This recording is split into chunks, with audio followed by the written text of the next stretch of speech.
Hey guys, welcome to the Global Surf Learning Program. I'm Ricky, the head coach.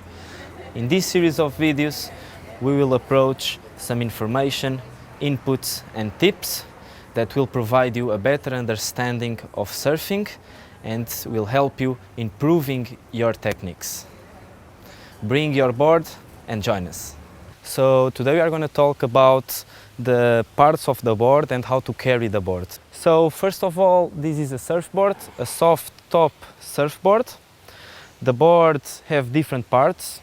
We have the nose, we have the tail, the rails, which is the side parts of the surfboard, the top and the bottom part. Also, every surfboard is included with fins. Fins can be really dangerous because our skin under the water is very fragile, so never grab the fins.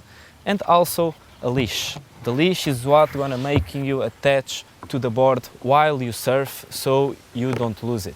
The leash more or less have 1 meter to 1.5 meters, so this means that everybody around you can be eaten by your board. So we need to understand how to carry the boards while we go into the water. First thing, we always should carry the board next to us by our side. If you cannot take the board with your arm to the middle, you can go through the front part of the board and basically just drag it while you go inside the water. In this video, the surfer keeps the board beside him, and after the shore break, he hops on the board and starts to paddle. Hey guys, thank you for watching.